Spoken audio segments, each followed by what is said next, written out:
Nosso bate-papo da noite vai ser num tema, então, do Evangelho. Meu reino não é deste mundo. Eu acho que todos aqui já ouviram, pelo menos uma vez, essa frase. Dita em qualquer tipo de culto, em qualquer tipo de religião, ou lendo qualquer evangelho, qualquer parte da Bíblia, nós vamos encontrar em muitas partes o tema Meu reino não é deste mundo. Então está lá no Evangelho de João e também está no segundo capítulo do Evangelho segundo o Espiritismo. Então está aqui, vamos ver a passagem, né? Da onde surgiu essa frase. Então vamos recordar lá, há 2023 anos atrás, quando Jesus então caminhava entre nós, encarnados, e lembrando que Jesus não reencarnou. Ele era um espírito tão elevado, tão angelical, que ele encarnou. E segundo alguns autores, para poder fazer essa passagem que ele fez aqui conosco, nesse planeta, ele ficou se preparando por 4.000 anos. Então teve trabalho, né? Ele teve que baixar muito a vibração dele para poder chegar aqui, para trazer essa mensagem maravilhosa que ele nos traz. Então a passagem é isso aqui.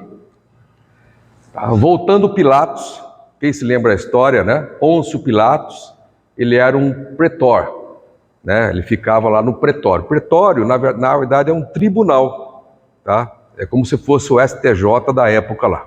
Então, o Pilatos chamou Jesus, porque Jesus estava sendo acusado de vários crimes na época, né? Pelos seus conterrâneos, pelos judeus. Então, voltando Pilatos ao pretório, ao tribunal, e tendo chamado Jesus, lhe disse: Tu és o rei dos judeus? E Jesus responde: Meu reino não é deste mundo. Se meu reino fosse deste mundo, os meus ministros haveriam de combater para impedir-me de cair nas mãos dos judeus. Mas por ora, meu reino não é daqui. E Pilatos retruca: Então tu és rei. E Jesus responde: Tu o dizes que sou rei. Eu não nasci nem vim a este mundo, senão para testemunhar a verdade. Todo aquele que é da verdade ouve a minha voz. Então está em João essa passagem. Então vamos entender um pouquinho a situação, né? Então há um diálogo entre Pilatos, que é o juiz, e Jesus, que naquele caso era o réu. E Pilatos pergunta, né? Dizem que você é o rei dos judeus. E Jesus assim responde: Se meu reino fosse desse mundo, que mundo que ele está se referindo? O mundo do planeta Terra, o mundo material. Então, se o meu reino fosse deste mundo material, os meus ministros, ou seja, aqueles que o seguem, né, os que eles se comandavam, haveriam de combater a impedir-me de cair nas mãos dos judeus. Mas por ora, meu reino não é daqui. E Pilatos então insiste: Mas então tu é rei. Ele fala: Tu está dizendo que eu sou rei. Eu não nasci e nem vim a este mundo material, senão para testemunhar a verdade. Qual é a verdade que Jesus queria nos dizer? Que realmente o mundo material nada importava a ele. Esse reino que estavam imputando a ele, não era para isso que ele veio. Ele veio para trazer, então, a verdade. Todo aquele que é da verdade, ou seja, todo aquele que seguir as regras de Jesus, as leis divinas, ouve a minha voz, ou seja, chegará até ele. Essa é a passagem. Agora vamos adentrar um pouco mais aqui. Tá. Meu reino não é deste mundo. Então, o que Pilatos e os demais da época entenderam? Né? Mas não é desse mundo? Então, seria de outro planeta? Aí surgem as perguntas, né? Seria Jesus de outro planeta? Seria um extraterrestre? Por que não? Quem sabe todos nós aqui somos extraterrestres, né?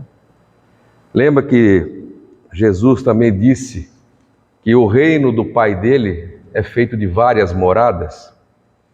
Ou seja, Jesus, como espírito iluminadíssimo que é, poderia habitar em qualquer planeta, em qualquer estrela, em qualquer lugar do universo que quisesse. Então poderíamos chamar de um extraterrestre também. Assim como nós aqui.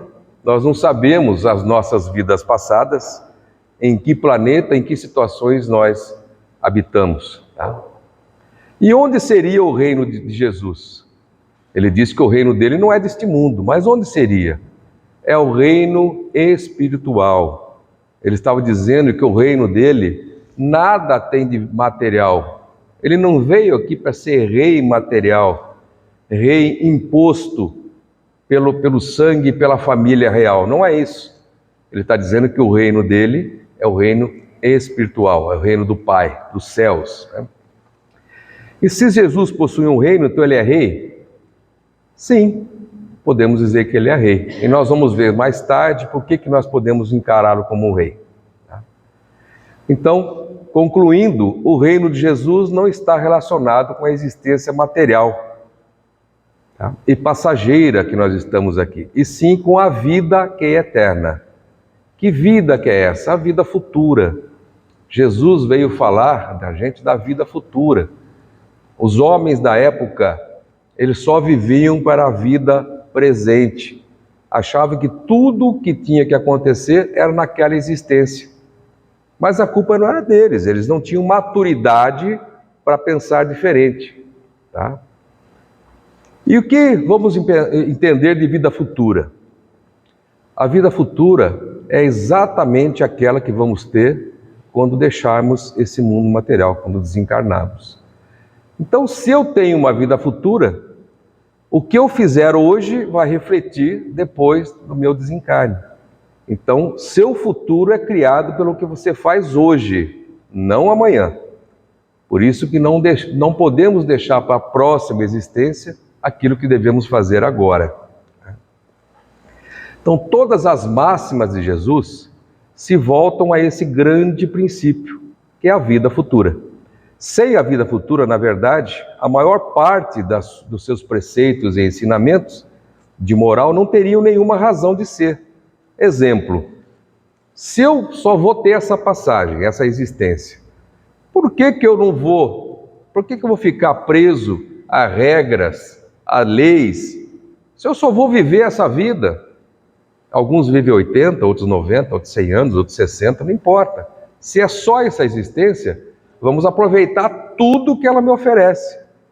E aí as pessoas acabam saindo do caminho, indo para o mundo das drogas, dos crimes, enfim, tudo mais, com esse pensamento.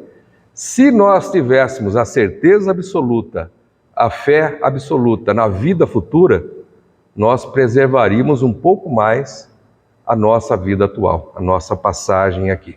Tá? É isso que Jesus nos trouxe. Então, crendo, aqueles homens da época, crendo que Jesus apenas falava da vida presente, da vida material, não compreenderam os seus ensinamentos e suas parábolas. Por isso que eles o condenaram, por isso que eles trocaram por Barrabás. Nós vamos ver futuramente o que é o Barrabás, tá? O que tinha na época? A lei mosaica, a lei de Moisés. Então vamos voltar um pouquinho, alguns milênios antes de Jesus, e tínhamos Moisés, que trouxe então a primeira revelação divina. O que acontecia na época de Moisés? Era uma barbárie, não tinha regras, não tinha lei, todo mundo fazia o que bem entendia, a vida não tinha valor. Se alguém era assassinado, a família daquele que foi morto ia lá e exterminava a família toda daquele que matou, e era assim por diante. Então Moisés traz os mandamentos, as primeiras leis divinas, mas ele não traz aquele Deus de amor, de compreensão, de caridade, porque naquela época em que Moisés teve a iluminação, os homens não estavam preparados para esse Deus bondoso, justo, misericordioso. Eles só entendiam a língua mais feroz, a linguagem mais clara, mais ligada à matéria. Então, como é que era o Deus de Moisés?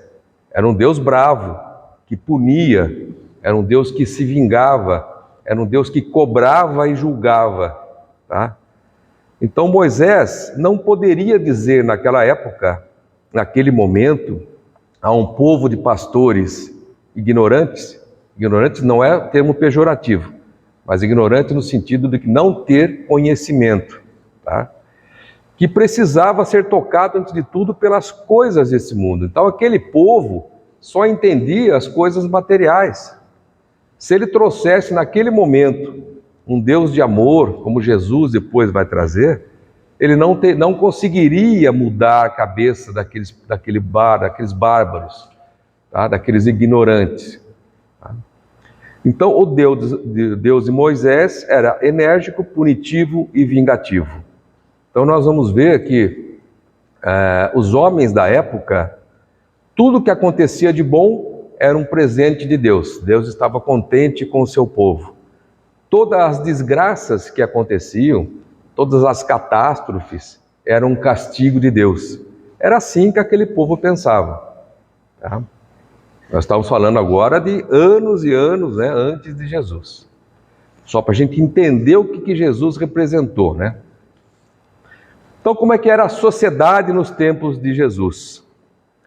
Era dominada, então, né, a sociedade judaica da época, ela era mantida, todas as suas regras de convivência eram ditas dentro dos templos e dentro do sinédrio, né? E o templo, ele era liderado por um sumo sacerdote, né? Esse sumo sacerdote era escolhido, e geralmente era escolhido das famílias mais abastadas. E veja bem como é que era deturpado as noções. Os profetas diziam que o sumo sacerdote e os sacerdotes tinham que ser puros. Mas essa pureza que eles estavam se referindo era a pureza de caráter, comportamento, de moral. E eles entendiam que o sumo sacerdote tinha que ser puro, sem nenhuma cicatriz, sem nenhum defeito físico. Então, olha como era deturpada a ideia que se vinha da época. Então, para ser um sumo sacerdote, essa pessoa, esse homem no caso, não poderia ter sequer uma cicatriz, sequer a falta de um dedo. Ele não podia mancar, não podia ter qualquer defeito, porque eles entendiam que a pureza era a pureza do corpo, tão ligados à matéria que eles eram na época. Então essa era a sociedade, né? Sociedade na época de Jesus. Era uma pirâmide, no topo da pirâmide então estava o sumo sacerdote. Depois vinham os saduceus. Saduceus eram os judeus que detinham o poder econômico, eram as famílias ricas. E geralmente eles que encaminhavam o sumo sacerdote, saía das famílias ricas. Depois vinham os sacerdotes, no mesmo nível dos saduceus. Depois os fariseus, que eram os judeus que só se preocupavam com a Torá, com a lei de Moisés. Eles eram tradicionalistas, não abriam mão de seguir a lei ao pé da letra. Depois vinham os escribas. Notem que a preocupação não era escrever. Os saduceus, o sumo sacerdote, não se preocupavam em aprender a escrever. Eles falavam tudo, decoravam e passavam aquilo pela palavra. Quem escrevia, quem fazia todo o relato eram os escribas. Depois tinha os zelotes, que eram os guerreiros. Eram os judeus que não aceitavam a dominação romana da época, né? Então eles que brigavam, eles que aprontavam nas estradas e atacavam os romanos. E quem era um zelote famoso aí? Nós falamos no comecinho lá, Barrabás.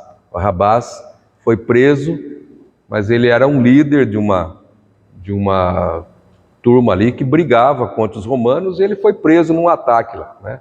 No fim ele foi solto a pedido do povo, e Jesus então foi condenado, né?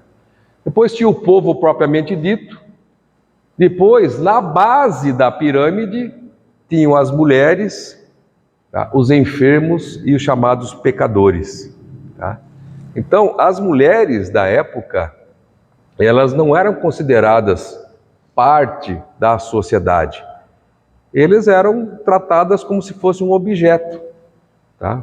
quando as mulheres deveriam estar lá na ponta da pirâmide, né? Porque todos esses cidadãos aqui, de qualquer dessas classes, precisaram de uma mulher como mãe.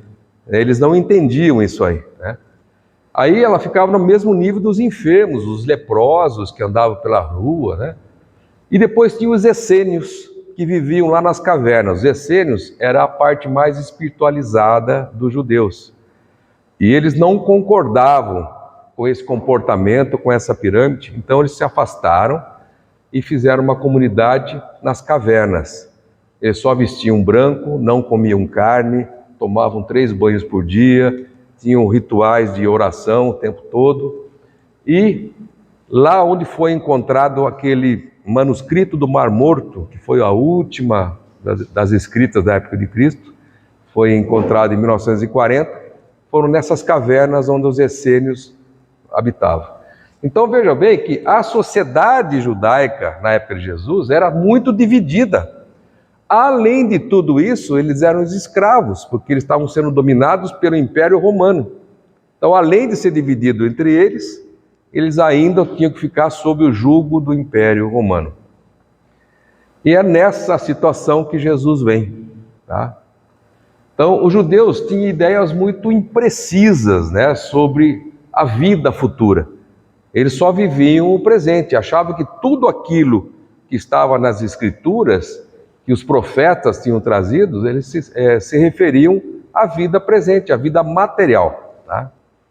Acreditavam nos profetas e anjos como seres privilegiados da criação, mas não como espíritos irmãos, que um dia poderiam participar da felicidade angélica.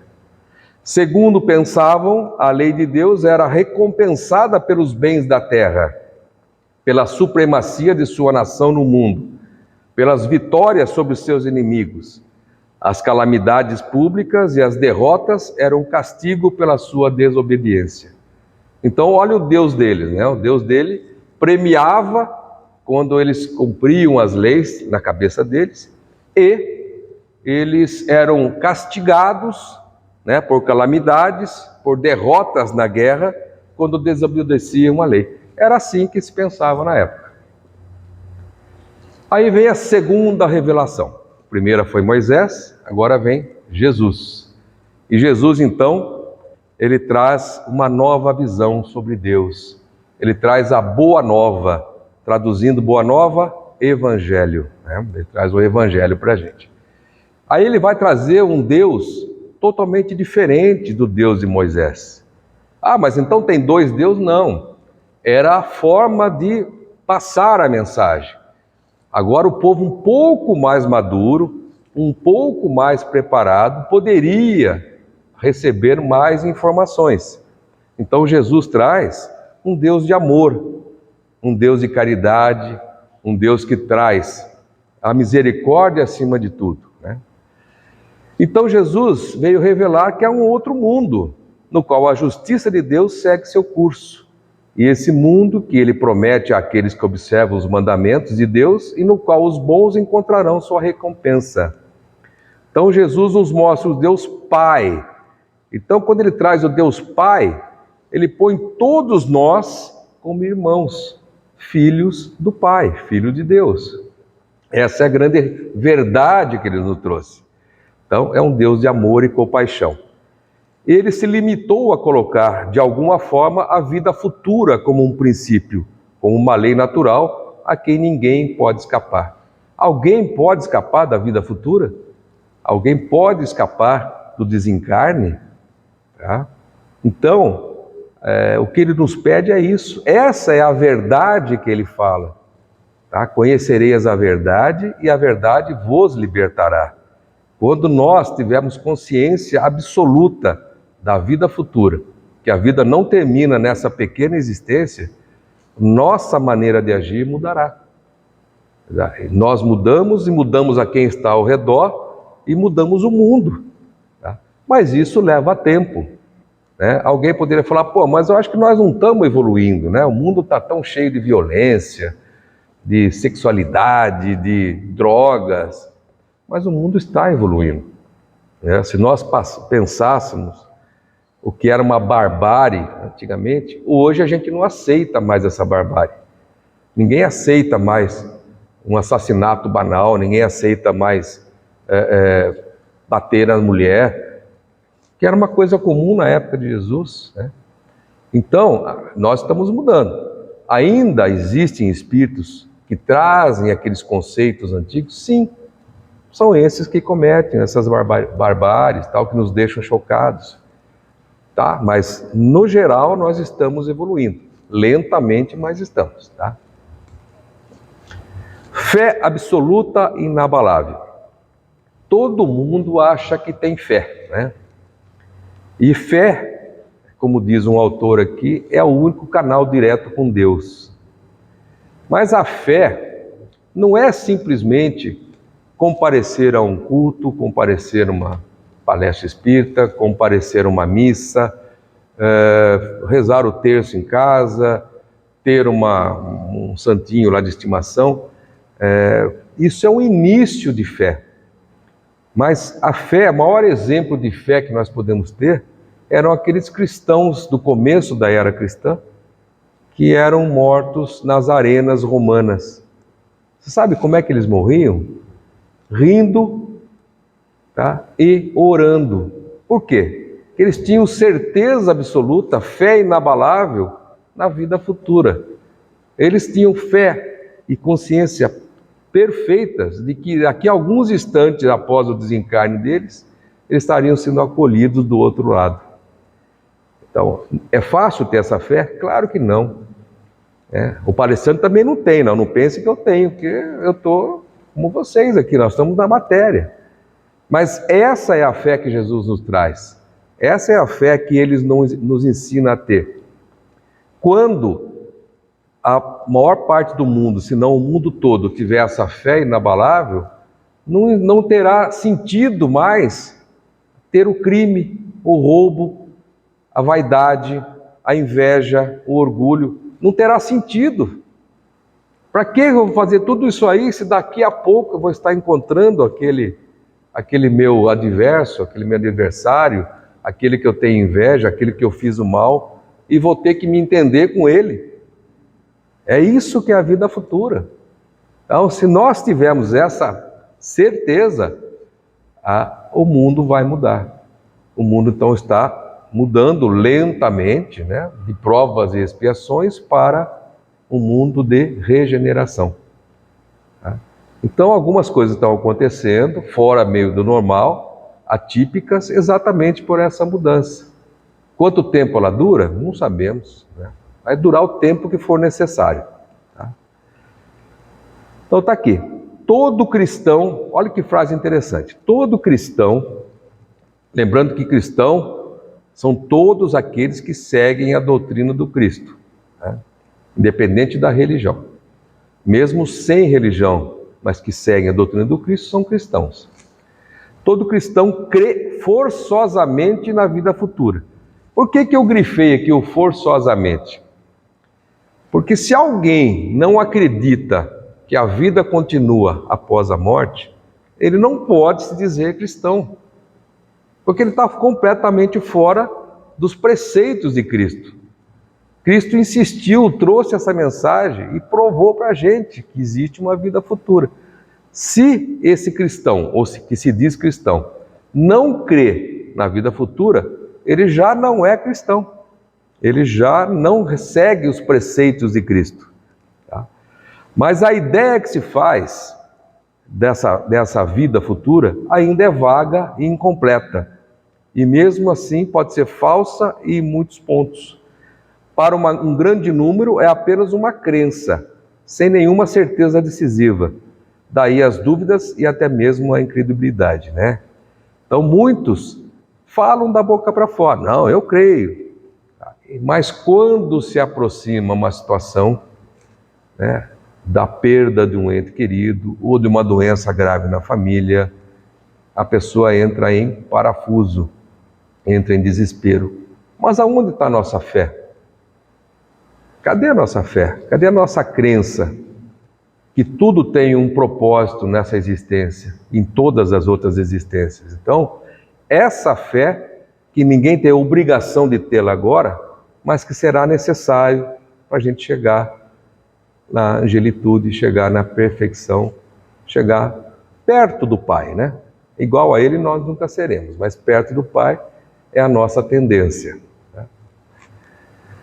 Aí vem, aqui agora 1850 e alguma coisa, vem então, que a gente chama da terceira revelação, que é a doutrina dos Espíritos, é a fé espírita, enfim, é o Espiritismo, chame como quiser. Eu acho que a doutrina dos Espíritos é a mais adequada. Aí ela traz, então, ela mistura religiosidade, mistura ciência e mistura a filosofia. Por que ela só apareceu 1800 anos depois do Cristo? Porque os homens tinham que estar maduros para receber essa outra revelação. Então demorou mais quase 2000 anos, né, para acontecer. Aí foi Kardec que foi o codificador. Ah, mas então não existia, os espíritos não se comunicavam, não tinha nada. Não, sempre existiu, desde antes de Moisés. Apenas não estava codificada como uma doutrina.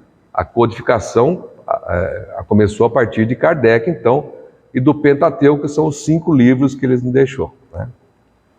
Aí está a árvore do saber espírita, né? Então, aqui nas raízes, não está funcionando a minha bolinha aqui. Nas raízes você tem os 5 livros da doutrina espírita, aí você tem lá no caule central lá, todos os preceitos espíritas, né, os procedimentos, e nos galhos, todas as nossas diretrizes. Não é preciso ler isso aí, entender, não. Isso aí é só uma forma de mostrar, né? Então, a doutrina dos Espíritos veio completar o ensinamento do Cristo. Surgiu quando os homens se mostraram mais maduros para compreenderem a verdade. Lembra da verdade lá do discurso lá com Pilatos? É essa verdade aí. Com o Espiritismo, a vida futura não é mais um simples artigo ou uma hipótese. É uma realidade material demonstrada pelos fatos. Que fatos? Olha, estamos cansados de ver fatos. Comunicação entre os dois mundos, entre os dois planos. Tá? O próprio livro dos Espíritos é a prova maior disso. O que é o livro dos Espíritos? A obra-prima do Espiritismo, a obra-prima da codificação de Kardec. São milhares de questões e perguntas que foram feitas à espiritualidade em várias partes do mundo, e as respostas vieram para um lugar só. No caso, vieram para a França, Paris, onde morava e exercia sua profissão, Kardec. E ele pegou todas aquelas respostas de várias partes do mundo para a mesma pergunta, e aquelas que eram coincidentes, eram respostas iguais, ele as publicou. Então, o livro dos Espíritos é a maior prova da vida futura, da vida após a morte, da vida após o desencarne. Então, ali está a prova maior. Vocês imaginaram, na época de Cristo, na época de Moisés, alguém trazer uma ideia dessa? Um livro escrito com respostas de espíritos, de pessoas que já morreram. Não caberia naquela época, não teria espaço na cabeça daqueles homens da época esse tipo de coisa. Então, precisou aí mais 2000 anos após o Cristo, praticamente, para que viesse essa revelação. E ela foi aceita de pronto? Não. Nós sabemos que teve muita perseguição contra Kardec, contra os seguidores do Espiritismo, queima de livros, né, por outras partes da igreja, de várias igrejas. Agora que é pouco mais livre, pouco mais solta, né? Somente no nosso país aqui. Por isso que ela é chamado o berço do cristianismo, ou o berço do espiritismo também. Tá? E a realeza de Jesus? Lembra que nós falamos, Jesus seria rei? Tá? Aqui está, né? King of Kings. O que é isso em inglês? Os jovens que fazem inglês, né? Rei dos reis. Né? Então, Jesus é rei no sentido que todo aquele ser, aquele espírito que passa por essa existência e deixa algum legado para a humanidade, ele é rei. Se eu falar aqui rei do futebol, a maioria do que conhece um pouco de futebol vai saber que estou falando do Pelé, né? Se eu falar o rei da música popular brasileira, Roberto Carlos. Por quê? Porque esses espíritos, essas pessoas, deixaram um legado. E mesmo que o Pelé morreu, mas ele não foi esquecido, muito pelo contrário, a obra dele está aí. Roberto Carlos, qualquer hora, ele vai desencarnar. Ele vai ser esquecido? Não, ele tem uma obra aí que ele deixou. Por isso que são taxados de rei. Então, o rei dos reis, por quê? Que Jesus mudou a história da humanidade. Tanto mudou a história que existe uma data antes de Cristo e uma data depois de Cristo. Cristo é um divisor de águas. Jesus foi um divisor do mundo, né? Então, ele é rei nesse sentido e será sempre rei. Mas não quer dizer que ele tenha sangue azul. Tem muitos escritores aí que falam um monte de bobagem, que ele vinha de uma linhagem de reis, que ele realmente estava reivindicando o reinado da Judéia. Nada disso. Não é esse tipo de reinado que Jesus era. Era um reinado de paz, de amor, de moral. Ele era um rei da moral, né? Então, o título de rei nem sempre implica o exercício do poder temporal. Ele é dado por consenso unânime aos que influenciam o progresso da humanidade. E é nesse sentido que se diz o rei dos filósofos, dos artistas, dos poetas, dos escritores, do futebol, etc. Tá? A realeza moral é sempre abençoada pelas gerações futuras. Vamos repetir. A realeza moral é sempre abençoada pelas gerações futuras. Quantos de nós não falam assim, meu pai foi um exemplo de homem, meu tataravô foi um exemplo para a sociedade, ou aquela pessoa foi uma pessoa tão boa, deixou um legado para essa comunidade. É isso, essa é uma realeza moral, foram condutas morais que deixaram essa marca naquele que já passou. Tá? Ao contrário, né? A realeza material, às vezes, ela é amaldiçoada. Quantos reis, né, não foram mortos pelos seus súditos, foram execrados? Por quê? Porque eram cruéis, porque faziam o mal, porque não tinham preceitos morais. Então, a realeza terrena termina com a vida, mas a realeza moral continua a governar, principalmente depois da morte. Por isso que meu reino não é deste mundo, disse Jesus. E o ponto de vista, né? A gente sempre acha, a gente enxerga alguma coisa e nós temos uma impressão, temos uma definição sobre o nosso ponto de vista. Mas às vezes esquecemos de ver o ponto de vista do outro. Será que ele está enxergando o mesmo que nós? Será que está sentindo o mesmo que nós? Então esse negócio do ponto de vista, diria já um amigo, né? Um ponto de vista é a vista de um ponto. Então um exemplo que a gente traz, né? Imagine nós, simples mortais, no meio de arranha-céus lá em São Paulo, no Rio, nessas grandes cidades. Então aqueles prédios parecem gigantescos perto da gente, né? A gente olha, nossa, como eles são grandes. Mas se eu subir numa montanha e olhar os prédios, como é que esses prédios vão ser? Pequenininhos.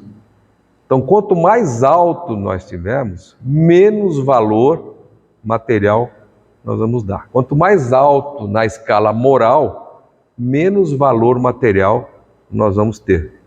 Nós vamos dar menos importância aos valores materiais, porque estamos numa amplitude maior, numa altitude maior. Então é como olhar a cidade grande de cima de uma montanha. Todos os prédios e carros ficam pequenininhos, né?